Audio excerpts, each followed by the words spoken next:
지금은 중고등학교에서만 시행한다고 하지만 예전에는 1년에 한 번 학교에서 체력장이라는 것을 실시했습니다. 저도 이 체력장을 해봤던 기억이 있는데요. 이 체력장을 할 때 단거리 달리기, 장거리 달리기, 또 멀리뛰기, 또 윗몸 일으키기, 팔굽혀펴기를 했었던 기억이 납니다.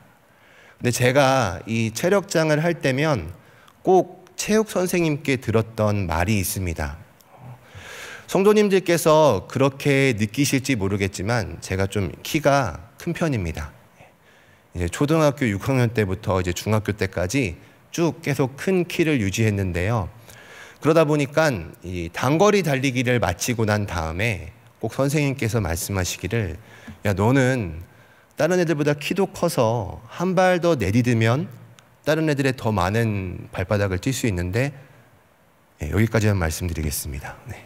이런 얘기를 굉장히 많이 듣다 보니까 솔직히 화가 나기도 하고 속상하더라고요.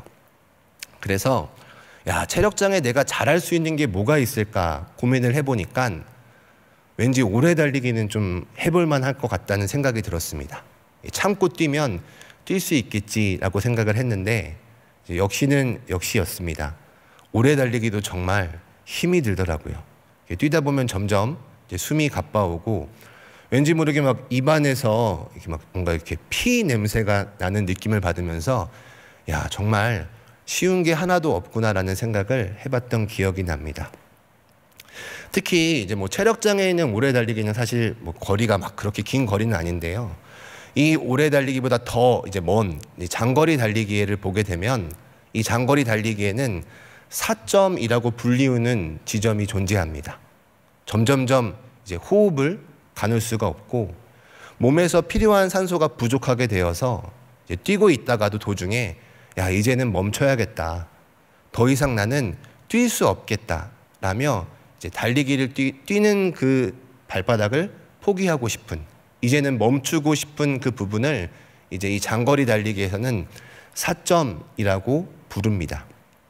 제가 봤을 때 이제 교회적으로 본다면 이 10월 말부터 또 이제 이 연말까지의 저는 시기를 믿음의 사점의 시기라고 부르고 싶습니다. 왜냐하면 이때부터 이제 많은 성도님들께서 이제 교역자와 좀 눈을 맞추는 걸 굉장히 꺼려하세요. 그리고 이제 본인들이 섬겨왔던 그 섬김의 연차를 헤아리게 됩니다. 그리고 본인들 스스로가 저는 너무 부족한 사람인 것 같습니다. 저는 별로 잘하는 게 없습니다라고 이제 자신의 모습을 온전히 바라보기를 시작하죠.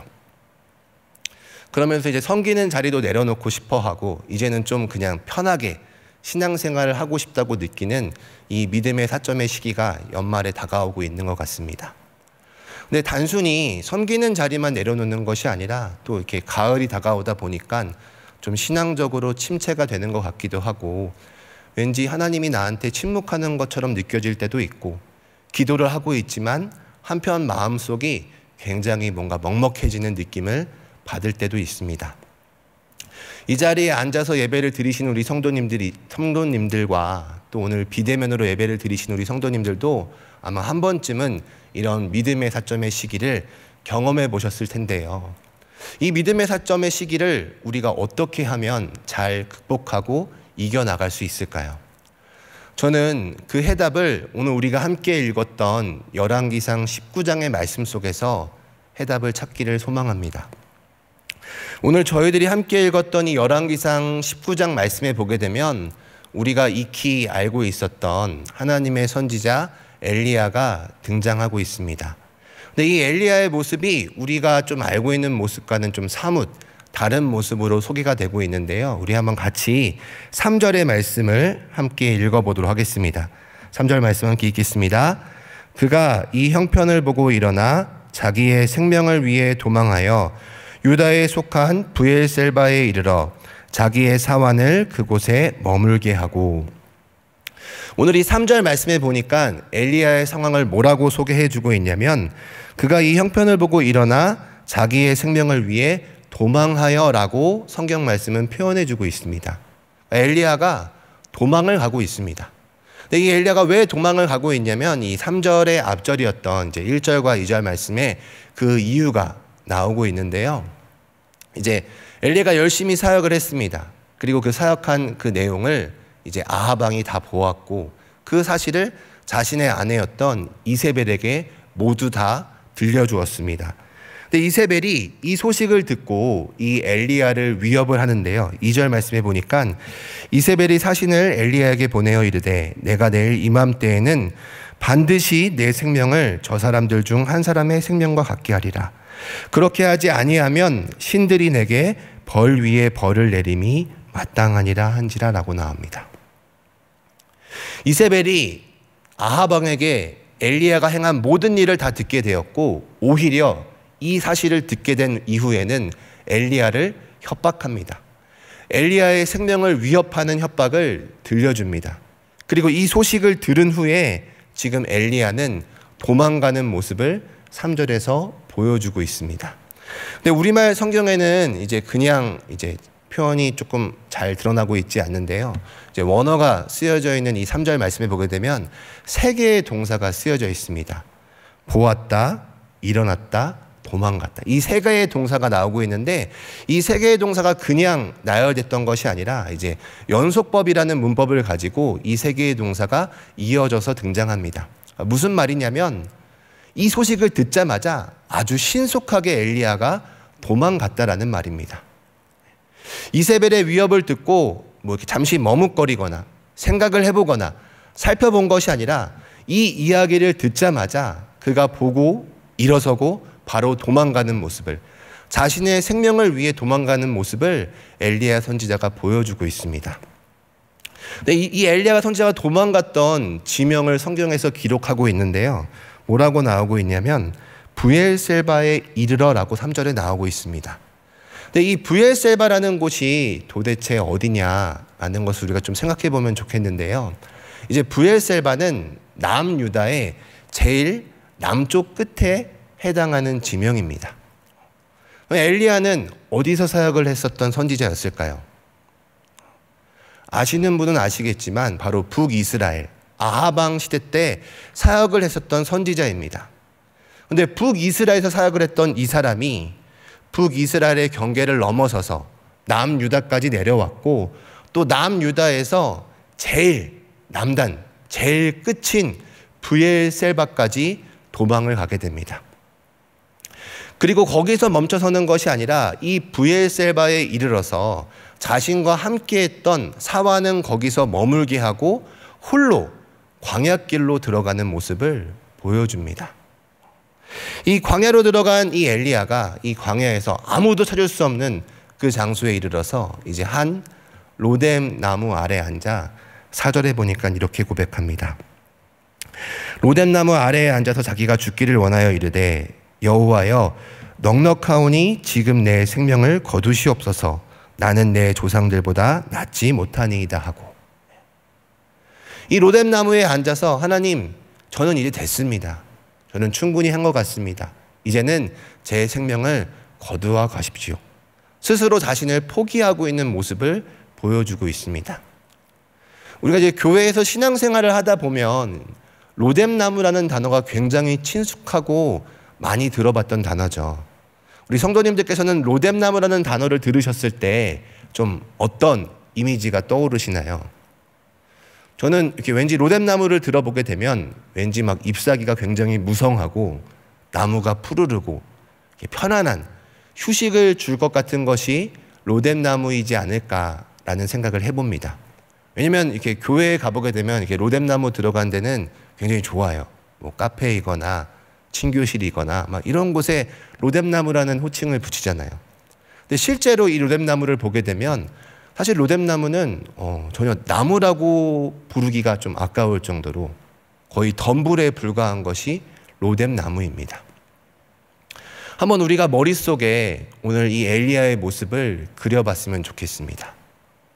지칠 대로 지쳐서 신속히 도망을 가고, 그것도 부족해서 함께했던 사환을 브엘셀바에 머물게 하고 홀로 광야길로 들어가서 그 정말 햇빛이 내리쬐는 그 가운데 덤불 가운데 누워서 앉아서 혼자 죽기를 청하고 있는 이 엘리야의 모습을 바라본다면 정말 이것보다 처량한 모습이 있을까라는 생각을 해보게 됩니다. 오늘 19장의 말씀을 읽어보면서 엘리야의 모습은 너무나 어떻게 보게 되면 불쌍해 보이기도 하고 힘이 없고 연약한 모습을 살펴볼 수 있는 것 같습니다. 근데 과연 이 엘리야가 정말 그런 사람일까? 라는 생각을 해보게 되는데요.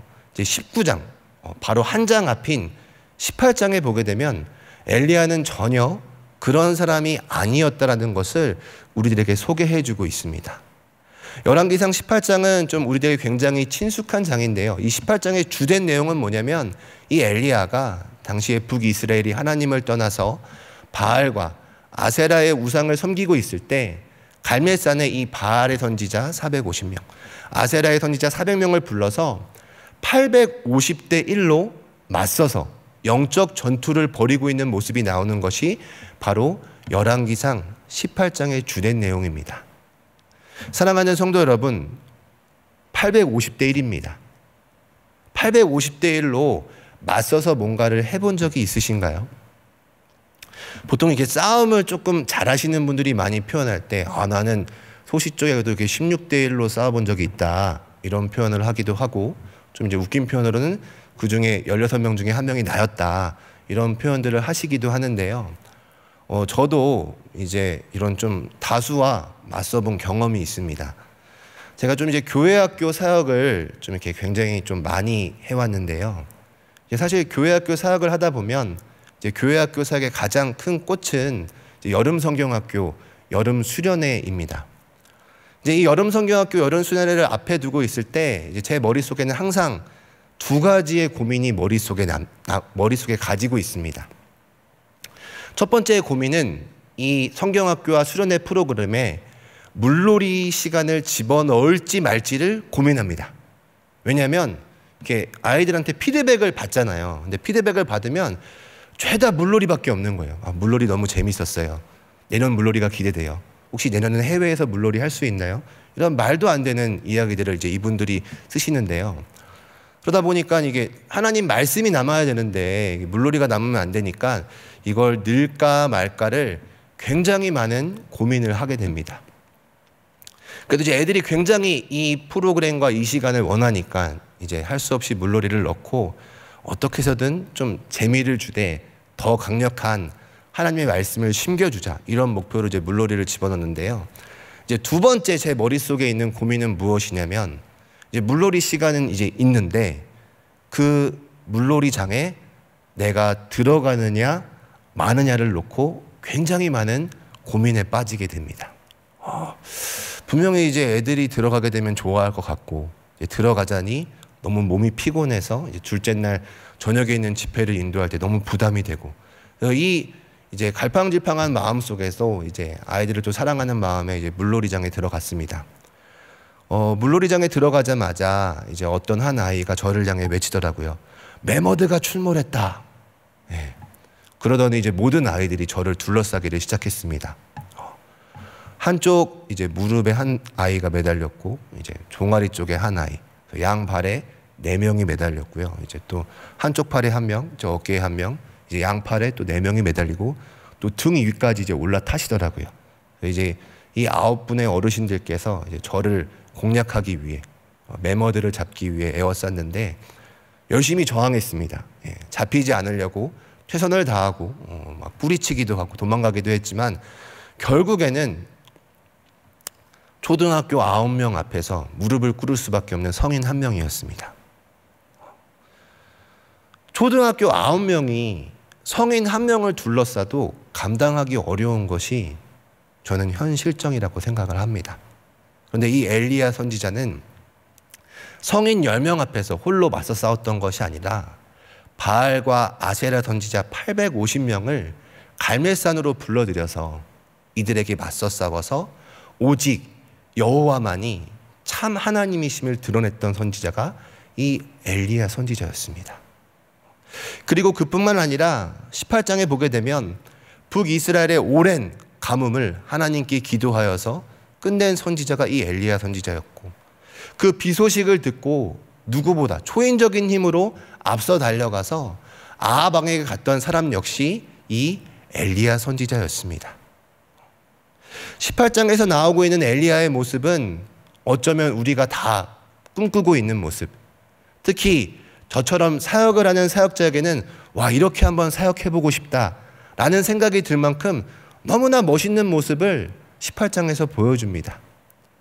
근데 만약에 좀 18장과 19장의 간격이 조금 있어서 한 뭐 이렇게 5장, 10장 차이가 있어서 18장에는 이런 멋있는 모습을 보여주고 19장에는 이런 초라한 모습을 보여줬다면 조금은 납득도 되고 이해가 될 것 같습니다. 근데 18장에 이렇게 너무나 멋있는 하나님의 선지자의 모습을 보여줬음에도 불구하고 19장에서 보여주고 있는 이 엘리야의 모습은 너무나 초라하고 부끄럽고 연약한 모습을 보여주고 있습니다. 그리고 이 모습을 바라보게 되면 우리의 모습이 떠오르게 됩니다. 저의 모습이 떠오르게 됩니다. 사랑하는 성도 여러분, 우리의 믿음은 어떠하십니까? 우리의 신앙은 어떠하십니까? 우리에게 은혜가 있고 하나님의 말씀에 감동이 있으면 무슨 일이든 다 할 수 있을 것 같습니다. 이 자리에서 결심하고 하나님께 기도하고 나아갈 때 다 할 수 있을 것 같습니다. 하지만 우리에게 믿음의 사점이 다가오는 이 시점 앞에서 우리의 모습은 너무나 부끄럽습니다. 우리의 모습은 너무나 초라하고 연약합니다. 숨기고 싶고 감추고 싶고 아무것도 할 수 없고 모든 것을 다 포기하고 내버린 것이 우리의 모습이지 않습니까? 어떤 분들은 그렇게 얘기하시더라고요. 목사님, 저는 정말 믿음이 부족한가 봐요. 저는 믿음이 부족해서 너무 못하겠어요. 할 수 없어요. 라고 말씀하십니다. 그런데 그분만의 이야기가 아니라 저 역시도 마찬가지입니다. 오늘 말씀 속에서 하나님의 이 위대한 선지자 엘리야 역시도 무너지고 그 역시도 넘어지고 그 역시도 이러한 좌절의 모습을 보여주고 있는데 우리가 어떻게 안 넘어질 수 있겠습니까? 우리가 어떻게 믿음 생활하면서 안 쓰러질 수 있겠습니까? 우리는 꿈꿉니다. 내 믿음이, 내 신앙이 언제나 하나님 앞에서 은혜가 충만하기를, 하나님과 더 가까워지기를, 내 믿음이 항상 하나님을 향해서 상향 곡선을 그리기를 원합니다.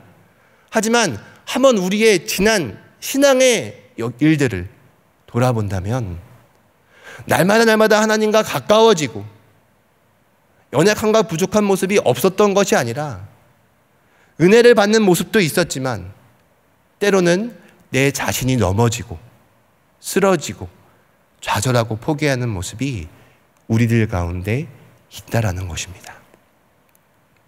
우리는 그러한 존재입니다.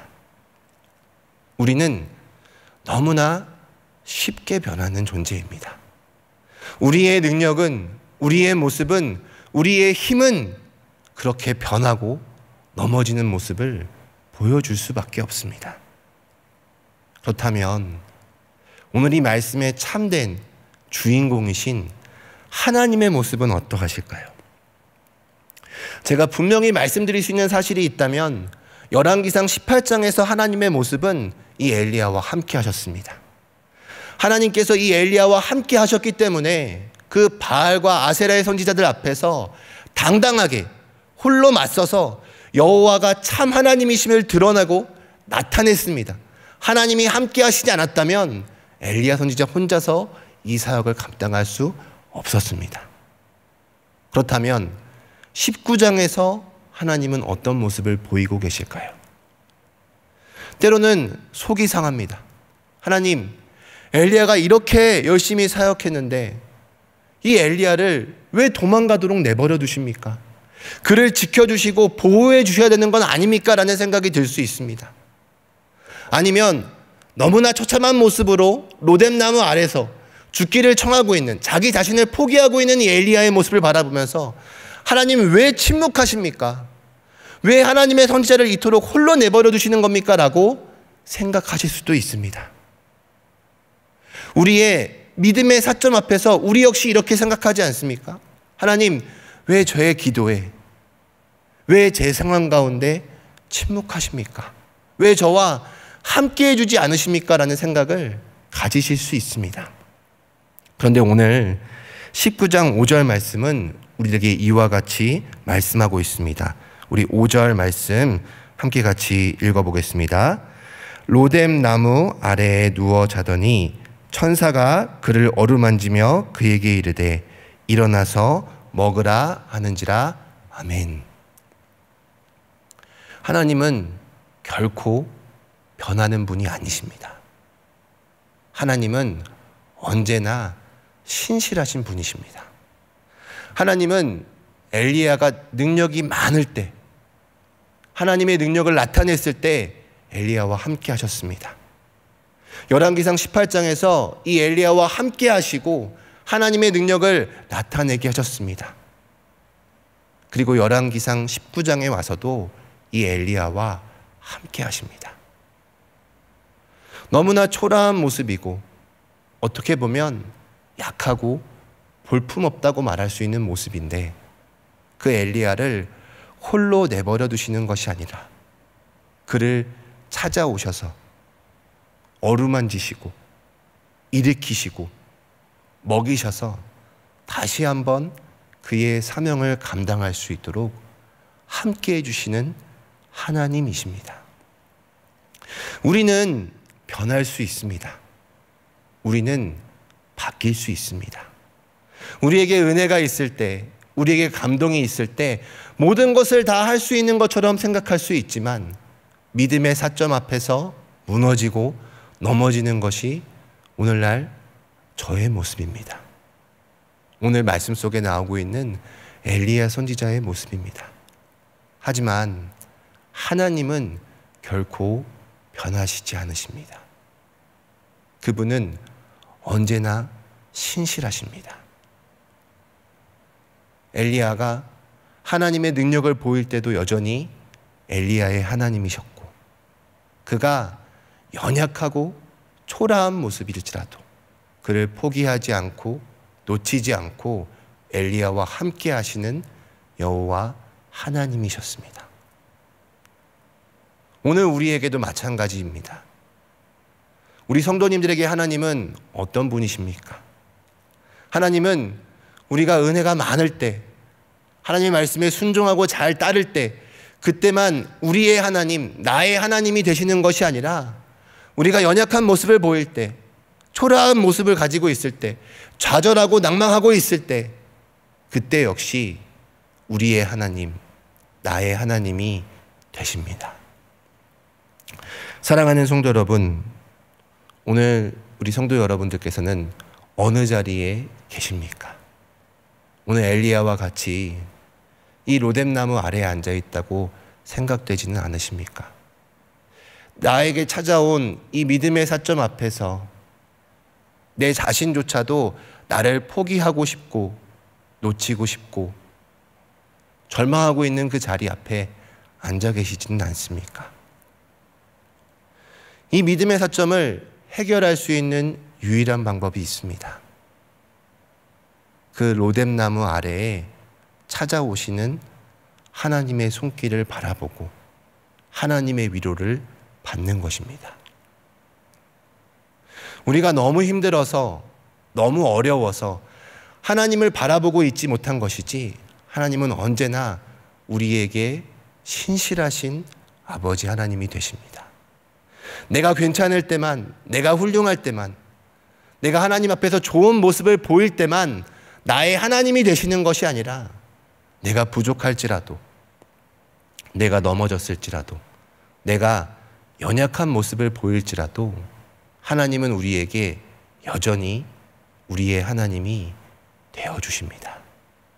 이 변치 않는 하나님을 바라보시고 믿음의 사점을 극복할 수 있는 우리 사랑하는 3일의 성도 여러분들이 되시기를 주님의 이름으로 축복합니다. 그리고 내가 이 사점을 극복하신 분들이라면 이제는 더 나아가 우리가 어루만지는 하나님의 손길이 될 수 있는 우리의 모습이 될 수 있기를 소망합니다. 언제까지나 똑같은 모습으로, 언제까지나 똑같은 자리에서 여전히 맨날 넘어지고 쓰러지고 회복되고 똑같은 반복만을 보여주고 있는 것이 아니라 회전문의 신앙만을 가지고 있는 것이 아니라 내가 하나님의 손길에 의해서 회복되어지고 하나님의 어루만짐을 통해서 내가 회복되어졌다면 이제는 우리가 더 나아가서 쓰러져 있는 이들을 찾아가고 아파하고 있는 이들을 만나서 그들을 어루만져줄 수 있는 하나님의 손길이 될 수 있기를 소망합니다. 하나님은 우리가 그 자리까지 나아가기를 소망합니다. 우리 성도님들을 통해서 더 낮은 곳으로 이 세상에서 이 하나님의 손길을 나타내며 하나님의 신실하심을 우리를 통해 보여주기를 소망하십니다. 신실하신 아버지 하나님을 통해 회복되시고 그 하나님을 통해 믿음의 사점을 만난 이들을 위로해 주시고 로뎀 나무에 앉아있는 그들을 찾아갈 수 있는 우리 모두가 될 수 있기를 주님의 이름으로 간절히 소망합니다. 우리 함께 받은 말씀을 기억하며 우리 찬양 한 곡 불러봤으면 좋겠습니다. 우리 주는 완전합니다 라는 찬양인데요, 우리 찬양 가사의 고백을 기억하며 함께 같이 찬양 부르도록 하겠습니다.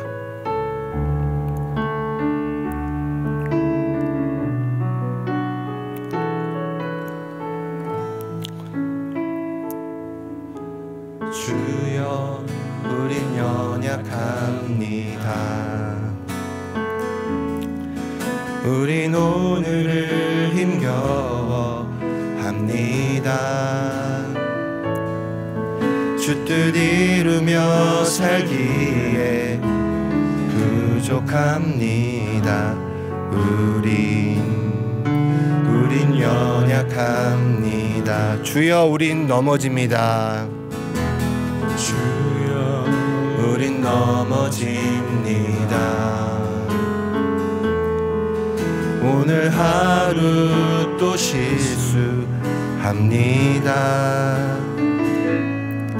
주의 긍휼을 구하는 죄인입니다. 우린 주만 바라봅니다. 다시 한번 고백하겠습니다. 주여 우린 연약합니다. 주여 우린 연약합니다. 우린 오늘을 힘겨워합니다. 주 뜻 이루며 살기에 부족합니다. 우린 연약합니다. 한없는 주님의 은혜, 한없는 주님의 은혜, 온 세상 위에 넘칩니다. 가릴 수 없는 주 영광, 온 땅 위에 충만합니다.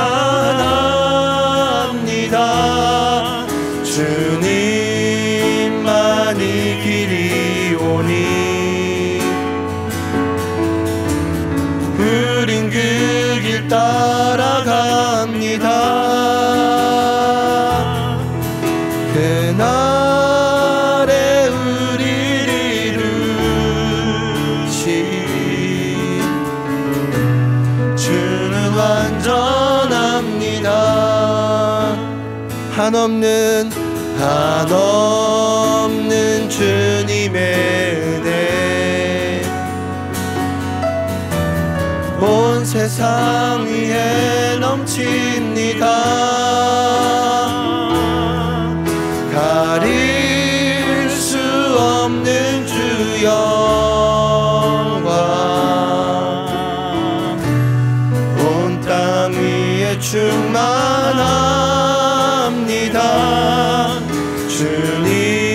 주님만이 길이 오니 우린 그 길 따라갑니다. 그날에 우리를 이루시. 주는 완전합니다. 시간 우리 함께 같이 기도하며 나아가겠습니다. 오늘 받은 말씀을 기억하며 하나님, 우리는 연약합니다. 우리는 넘어집니다. 우리는 매일매일 넘어지는 존재입니다. 하나님, 지금 제가 로뎀나무 아래에 있습니다. 믿음의 사점을 만나고 있습니다. 우리는 연약해서 넘어질 수밖에 없지만 하나님은 완전하십니다. 하나님은 영원하시고 하나님은 신실하십니다. 그 신실한 하나님을 바라볼 수 있는 우리의 믿음이 되게 하여 주옵소서라고 기도하시고 또 개인의 기도 제목으로 기도하신 후에 자유롭게 돌아가도록 하겠습니다. 우리 함께 같이 사랑하는 주님의 이름 크게 부르며 기도하며 나가겠습니다. 주여,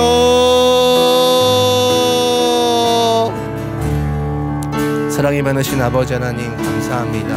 오늘 저희들과 함께 해주시고 오늘 이 자리에 불러주시고 하나님 앞에 나아갈 수 있도록 허락하여 주시니 감사합니다. 하나님, 우리가 이 연말을 맞이하며 여러분, 우리의 신앙 가운데, 우리의 믿음 가운데 지치고 넘어지는 모습이 너무나 많이 있음을 고백하며 나아갑니다. 하나님, 이 넘어지고 쓰러진 모습 가운데 우리를 위로하여 주시고